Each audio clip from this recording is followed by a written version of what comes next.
we doing today? Good. How are you? I'm doing pretty good. Thank you so much for asking. I appreciate that. So just a quick reminder, because I know it's been a little while since you were in the library last. My name is Miss Ryan, and I am the student teacher here in the library. And I am super excited to be here during the month of April, because I'm not sure if you guys knew, but April is National Poetry Month. So I am going to be here with you today and the next time you come in the library to talk to you guys a little bit about poetry and work on a poetry project together, okay? All right, so before we get started, Mrs. Laban told me that you have some experience with poetry already. Is that true? Yep. Yes. So who would be able to tell me some characteristics of poetry? What makes it special? Yes, dear. Yep. Okay, so it's not paragraph, or no, it's not sentences, it's lines, and it's not, and instead of paragraphs there are stanzas. Exactly. And you don't have to use like proper grammar and like proper punctuation all the time. Yeah, definitely. Those are exactly characteristics. It doesn't have to rhyme, but it can rhyme. It can, but it doesn't have to. Yeah. Usually it rhymes. Depends on the kind of poem it is, right? There's different styles of poems, right? It usually tells something, I have one about About noises. That sounds cool. Yeah, so it's usually written about like one single topic, correct? Not as long as a story book would be that talks about a whole bunch of different things. Yes, sir. Yep. So one time I actually read a poem about someone who was cooking himself in a soup, Oh, I saw that. and That sounds Yeah. traumatic. he just like jumped in his thing of, he poured all the ingredients in, and then he was the last ingredient, so he jumped in the pot, and then he got the spoon, started stirring himself. Stirring himself in, oh my gosh. Okay, so that actually brings up another good point. Poems can be funny sometimes, Yeah. but poems could also be sad. They could make you hopeful. So what can we say about poems? What you had the poem about Hungry Mugger who ate everything? Yeah, so that was another funny one. And he ate himself. They're usually like not informational. Right, they're not informational. They're mostly like fiction sort of. Yeah, usually. They usually can make you feel a lot of emotions Yes. because they sound really nice. Exactly. Poems try to bring out emotions from their reader, or they might try to appeal to their senses so they can picture an image in their head while they're reading it. Have you ever done that? Read something and kind of closed your eyes and could picture it, what was happening in your mind? Yeah? Okay. So today we're going to get started by reading a few of my favorite poems that I've found. And as we're reading them, I would like you guys to think of how poets choose their words. So if their job is to make you feel things or make you imagine pictures, boys, is that a good place for us to be sitting? We're going to be able to focus? Yeah, okay. Yes. Usually they would tell how they feel and they use strong words that usually don't get used in many sentences. Right, strong words. What are some other words that we use in poetry? Like they use like the dictionary and thesaurus. Yes, dictionaries and thesauruses. I would just name it as Thesauruses. Are we familiar with the phrase figurative language? Yes? Okay, so that's what we're going to be focusing on as we read these poems today. We're going to be looking for some figurative language examples, like similes. We know similes? Comparing two things using the words like or as. So she was as quiet as a mouse. We've also got metaphors. Comparing two things by saying something is something else. So he is a bear when he is hungry. Not literally a bear, but figuratively. Yes. And it also goes as was or are. And are is was. Yeah, and are is was were. for metaphors? Yes. Thank you. And then we're also going to be looking for some concrete words today. These are words that we use that relate to our senses. So talking about things that we can smell, hear, taste, feel, and see. So like if we look at my pictures here, you can taste a chocolate chip cookie. You can feel a tree. You can hear waves crashing on the beach. One question, why is there a random line? It's just a style detail of the slideshow. I didn't put it there. Yes. So, as we're going through these poems, we're going to be looking for these words. Okay? So keep them in mind as we're reading. My first poem for you today is coming out of one of my favorite poetry books ever. I am a big Shel Silverstein fan. Any others in the room today? Yes, Shel Silverstein is fantastic. So this is Where the Sidewalk Ends, which is a collection of poems. Miss Yeah. White, can I find the poem about Hunky Monkey? I think we have, we used to have, I think we have a All right, ladies and gentlemen, shh, thank you. That's not one of the ones I have picked out for today, but during book selection time, maybe we can look for it together, okay? All right. So this poem is called No Difference. Small as a peanut, big as a giant, we're all the same size when we turn off the light. Rich as a sultan, poor as a mite, we're all worth the same when we turn off the light. Red, black, or orange, yellow, or white, we all look the same when we turn off the light. So maybe the way to make everything right is for God to just reach out and turn off the light. What do we think of that one? Nice short one? Yeah? Isn't that what we have lit switches for? Kind of. Yeah. So, who heard some of our buzzwords up here? Some similes, metaphors, or concrete words? I heard a Did you? Which one? Do you remember what it was? No? You heard some similes? You definitely did. There were similes in there.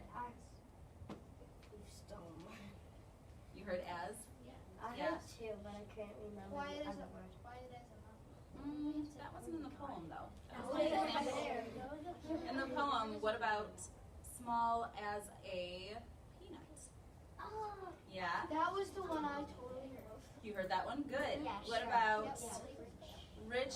Ooh, I heard somebody starting. Rich as a sultan. Yeah. Do you have another one?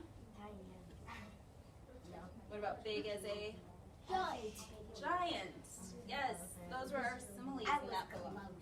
All right, poem number 2 is coming out of the book The Butterfly Jar, poems by Jeff Moss. Okay. Ready to listen? This poem is called Purple. If purple was the only color in the world, you would read about snow purple and the 7 dwarfs.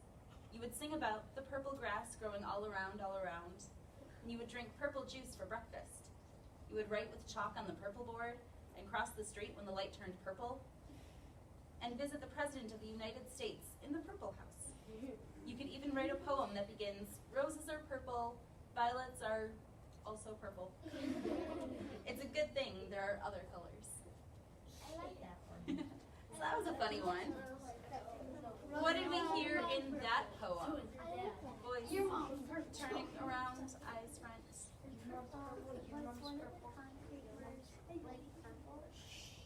Yeah, so the poet, excuse me, ladies and gentlemen. Somebody shared an answer back there. I don't know if we can even hear them. So the poet definitely was using some concrete words in this one. Who was able to imagine in their mind what the world would look like if it was all purple? Because they were describing everything using the color purple, right? Yeah, definitely. All right, a few more poems for us here. All right, this next one is out of a collection called Read a Rhyme, Write a Rhyme, poems selected by Jack Perlutsky. So he did not write all of these poems, he just collected them from other poets and put them all into one book together. Okay, this one is called Eating Blueberries. We found them, big as marbles, and we rolled them in our mouths, and bit them till the juice ran down in rivers. We gathered, and we feasted, till our teeth turned very blue, and now our smiles give everyone the shivers. What did we hear in this one? You heard a simile? Yep, big as marbles. I think it was in like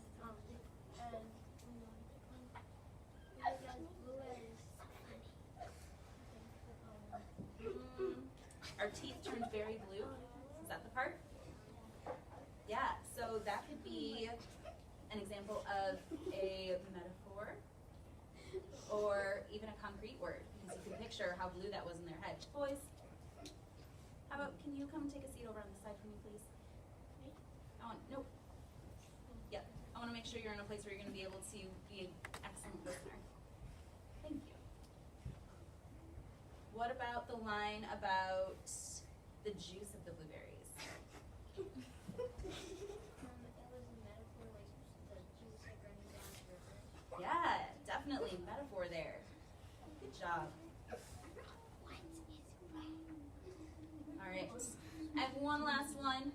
If we can pull ourselves together, sitting crisscross applesauce. I'm tying my shoes. yeah, kind of. This last one is titled Winter Morning. Winter is the king of showmen, turning tree stumps into snowmen, and houses into birthday cakes, and spreading sugar over lakes. Smooth and clean and frosty white, the world looks good enough to bite. That's the season to be young, catching snowflakes on your tongue. Snow is snowy when it's snowing. I'm sorry it's slushy when it's going. This one's got a nice picture that goes with it. All right, so what did we hear in this poem? How about somebody new? I've got some expert poets up here. Anybody else hear any similes, metaphors, concrete words? Lots of concrete words. It was telling you that you could like almost taste it. Yeah, That it was looked like you could eat it. exactly. Very good. It was something about like the snow as the greatest show, like the snow is the greatest man. Yeah. Something like Winter that. is the king of showmen. Oh yeah, I was Mhm. right with the show. Exactly right. What about turning houses into birthday cakes? Simile or metaphor? Metaphor. And the world looks good enough to bite. That was our example of the concrete words, right? Yeah. All right. So it sounds like we have a good grasp on using figurative language and using concrete words and descriptive words to appeal to a reader's senses. So I think that means we're ready to become poets ourselves. We are. We are. So, if you saw on my first slide, it said National Poetry Month, and it also said something about paint chip poetry. That is going to be our project over the next 2 days. Hands down for just 1 second, I will get to you as soon as I'm done explaining this. So, paint chip poetry is going to be a little bit writing and a little bit of almost like an arts and crafts project. Okay? Because we're going to write some poems and then we're going to display them in a creative way in the library. Raise your hand if you know what a paint chip is. Nope, no clue. A couple people. Okay, so close your eyes. Imagine you are walking into Value and you're going down the aisle to the paint section, and when you get there, there's a wall full of all of these colorful little cards with samples of paint colors. You used one this morning? They're beautiful. Nice. They're beautiful, lovely. So we are going to write our poems on paint chips. And the end result is going to look something like this. That's what we used this morning. Brown. Did you? Cool. So we're going to be using them again here in the library to write a color poem. So each one of you is going to pick a color from the rainbow. So red, orange, yellow, green, blue, purple, pink, any shade in between there. We're going to stay away from the browns, grays, and blacks though. Because we're going to turn these into a rainbow when we're done. And your color poem is going to describe your color to the reader by talking about what it feels like, smells like, sounds like, tastes like, and looks like. You know, for when the home in the house is like turned into birthday cakes. Whose birthday was it? It's mine. I don't know. It's my Maybe half birthday. maybe the authors, maybe the Mine. poets. My half birthday today. Happy half birthday. Thank you. Okay, so this is my example of a color poem for the color brown. And I said that brown feels like messy mud after it rains. Brown smells like warm chocolate chip cookies. Brown is feet walking on a wooden floor. Brown tastes like a hot fudge sundae. Brown is my dog, Toby. Can I? Alright, so do white? we can do white all together as a class because when it is your turn to start writing, you will have one of these graphic organizers. They're set out at the tables already for you. And what you're going to do is you're going to put your name at the top because we'll be collecting these when we're done today. You're going to put your color that you choose in the middle, and then you're going to use these spaces to talk about what your color looks like, feels like, etc. Okay? So, question. Can we use an orange peach? Yes, you can use any rainbow color you'd like, or any shade. So you could do magenta, or chartreuse, or indigo. Can we do any color in the dust rainbow? No. Like black, white. No. All right, so together as a group, what if we tried to do one for the color white, since that's not one that anybody will be picking? If our color is white, who would like to give an example of what white smells like? Yeah? Vanilla ice cream. Vanilla ice cream, I love it. Oh. What does white look like? And let's think about those similes, metaphors, descriptive words. Yes. White looks like powdery fluff that you. No, me. Excuse me. Why are we talking over our classmates? Not polite. No. Come sit down, crisscross applesauce, please. I'm sorry about that. Continue. White looks soft and fluffy, like snow or I don't know. Yeah, soft and fluffy like snow. That's perfect. I love that one. All right. How about what does white sound like? Doesn't have to be Arias, but like powdered sugar. That would be good. I have powdered sugar at home. Okay, so we're going on to sounds like. What does white sound like? White sounds like a color bear. I love that description. Did everyone hear that one? Like a polar bear, what did you say? Roaring in the snow? I love it. What does white taste like? Marshmallows. Can we add some more descriptive words onto that?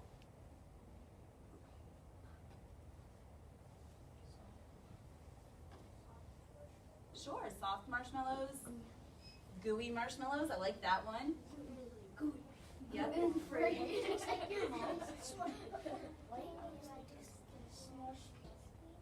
Sticky Rice Krispies, yeah. Or Rice Krispie treats. Or sticky marshmallow covering Rice Krispies. All right, and one last one. What does white feel like? Let's see. Yes. Try again. Like a soft blanket. Very nice. I love it. Okay, so your job now, your direction, is to find a seat at a table, not yet, when we say go, where you can work hard, make good choices, because these do need to be done by the end of class so that I can go out to Value and find your paint chips for you. Okay? Wait, can I choose a book? After we get these done, we will have time to do our book selections, okay? Question. So does it have to be the different colors of like our color? Let's just say I choose like purple. Does it have to be different colors of purple? No, your paint chip will have different colors on it, but you just need to talk about the color purple. Okay. Okay. Have different shades of purple. All right. We can find our way over to the tables now.